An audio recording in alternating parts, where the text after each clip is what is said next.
ਗੱਲ ਸੁਣੋ। ਬੰਦ ਕਰ। ਹਾਂਜੀ ਅੱਜ ਕੀ ਹੋ ਗਿਆ? ਅੱਜ ਜਰਾ ਨਵੇਂ ਕੰਮ ਹੋਇਆ, ਮੈਂ ਬਾਹਰੋਂ ਆਇਆ ਤੇ ਸਾਰੇ ਰੋਂਦੇ ਪਏ ਸੀ। ਮੈਂ ਪੁੱਛਿਆ, ਮੈਂ ਕੀ ਹੋਇਆ ਜੀ? ਉਹ ਜੀ ਸਾਡੇ ਕਪਤਾਨ ਨੂੰ ਧਮਕੀ ਮਿਲ ਗਈ ਹੈ। ਉਹ ਮੈਂ ਕਿਹਾ ਕਦੀ ਅਮਰੀਕਾ ਦੀ ਧਮਕੀ ਮਿਲ ਜਾਂਦੀ, ਕਦੀ ਮਰਨ ਦੀ ਧਮਕੀ ਮਿਲ ਜਾਂਦੀ। ਤੁਸੀਂ ਮੈਂ ਕਿਹਾ ਕਰਦੇ ਕੀ ਫਿਰਦੇ ਜੇ, ਹੋਇਆ ਕੀ ਹੈ?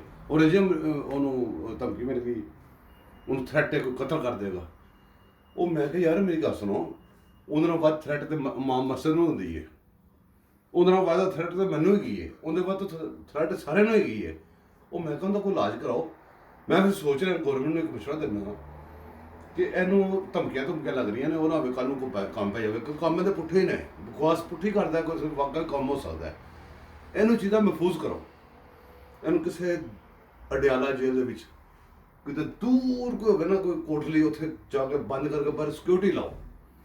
ਇਹ ਰੌਲਾ ਪਾਈ ਜਾ ਰਹੇ ਨੇ। ਮੈਂ ਇਹਨਾਂ ਨੂੰ ਕਿਹਾ, ਮੈਂ ਕਿਹਾ ਯਾਰ ਉਹਨੂੰ ਮਤਲਬ ਕਿ ਧਮਕੇ ਨਹੀਂ ਲਾ ਰਿਹਾ ਬੰਦਾ, ਤੇ ਤੁਹਾਨੂੰ ਇਹ ਰੋਣ ਦੀ ਇੱਥੇ ਕੀ ਲੋੜ ਹੈ? ਕਦੀ ਮੈਂ ਕਿਹਾ ਤੁਸੀਂ ਹੱਸਣ ਲੱਗ ਪੈਂਦੇ ਹੋ, ਕਦੇ ਨੱਚਣ ਲੱਗ ਪੈਂਦੇ ਹੋ, ਕਦੇ ਤੁਸੀਂ ਰੋਣ ਲੱਗ ਪੈਂਦੇ ਹੋ, ਕਦੇ ਜਿਹੜਾ ਫੌਜੀ ਲੱਗਦਾ ਉਹਨੂੰ ਜੱਫਾ ਮਾਰ ਲੈਂਦੇ ਜੇ, ਪੁਲਿਸ ਵਾਲਾ ਲੱਗਦਾ ਉਹਨੂੰ ਜੱਫਾ ਮਾਰ ਲੈਂਦੇ ਜੇ। ਉਹ ਇਹਨਾਂ ਕੋਲੋਂ ਮੁਲਕ ਬਚਾਓ, ਇਹ ਬੜੇ ਖਤਰਨਾਕ ਹੋਏ ਪਏ ਜੇ। ਉਹਨੂੰ ਪਿੱਟੀ ਜਾ ਰਹੇ ਨੇ ਬਾਹਰ।